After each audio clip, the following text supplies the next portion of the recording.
Hello and welcome to a new video here on my channel here at commaik. 2 months ago I built this water shaft in my basement to collect the water that seeps in. A submersible pump with an integrated float switch was supposed to pump the water outside through a hose. Now I've noticed that the pump no longer switches off automatically. The pump also rattles and makes noises as if it's about to explode. Obviously, I made a big mistake when setting up the pump sump. If you want to know what went wrong and how I'm going to fix it, then stay tuned. We're starting in just a moment. We're here in a basement, beneath the basement, in a house that was built in 1900. The exterior walls were waterproofed. Nevertheless, this basement was always damp because water would seep in from below after heavy rainfall. To collect this water, I built a pump sump in the corner of the basement a month ago. The water can collect in the drainage pipes and is automatically pumped out with a pump. Currently, I'm directing the water outside through a 3/4 inch garden hose. At the top right, you'll find the link to the video, or just check the info box below the video. There, along with the relevant product links, I'll also link the playlist for my project. In the past few days, there have been very heavy and prolonged snow and rainfalls. So once again, water is pushing up into the basement from below. This morning I noticed that the pump no longer shuts off after it has pumped the water out of the sump. The pump is also making a very loud rattling noise. Something's not right. I took the pump out of the sump and disassembled it on my workbench. That's where the problem became apparent. Even though I placed the pump on a brick in the sump, it still sucked up small stones from the ground. These small stones got stuck inside the pump and caused quite a bit of damage.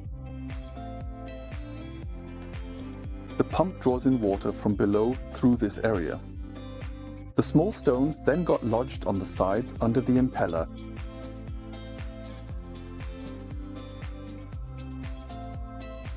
The impeller on the pump was scraped down. Some corners have also broken off. Here on the housing, the pressure was so great that parts of the plastic casing broke off. Of course, that's really annoying. I simply underestimated the suction power of the pump.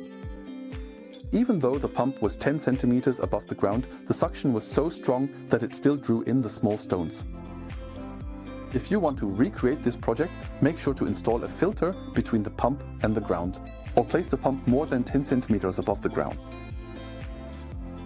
I tried to repair my pump. To do this, I attached the broken pieces with tape. I put a special adhesive behind the tape. This hardens completely and is waterproof. I sealed the hole in the conversion in the same way. Now I will reassemble the pump. Before I put the pump back on the shaft, I will solve a second problem that I became aware of because of this incident. I chose this pump model because it can easily pump water up to 5 to 6 meters. Unfortunately, this pump does not have a check valve. As soon as the pump switches off, the water flows back from the hose into the shaft. I originally assumed that only the water from the riser pipe would flow back and the rest would drain outside. Unfortunately, that's not the case. The pump is well below the surface. As soon as the pressure drops, all the water flows back down into the shaft from the hose due to the vacuum. That means 25 meters instead of the calculated 5 meters. So I will take this opportunity to install a check valve. I've decided on this small check valve. The valve has 3x4-inch female threads on both sides and is made of brass. The disc and the spring inside are made of stainless steel. The seal is made of NBR. That's a synthetic rubber with chemical resistance and high abrasion resistance.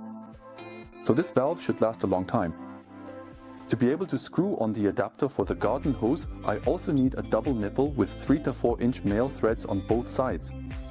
You can find the relevant product links below the video in the info box.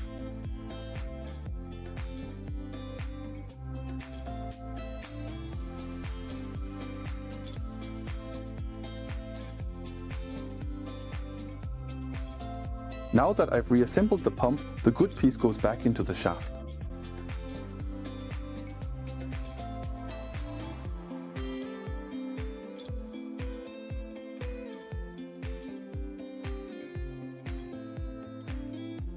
The pump has now been running smoothly for a week. I placed a second brick underneath it. By raising it, no more small stones are being sucked in. However, the residual water level is now a bit higher. It's not a perfect solution yet, I'll have to come up with something better. But maybe you have a good tip for me? Write it in the comments and give me a like if you enjoyed the video. I'm already looking forward to the new gardening season. This year we're completely remodeling our pool. The outdoor kitchen will start to take shape and the WPC deck will get a new substructure. But most of all, I'm looking forward to expanding my irrigation system. If you don't want to miss any of that, then it's best to subscribe to my channel now. See you soon.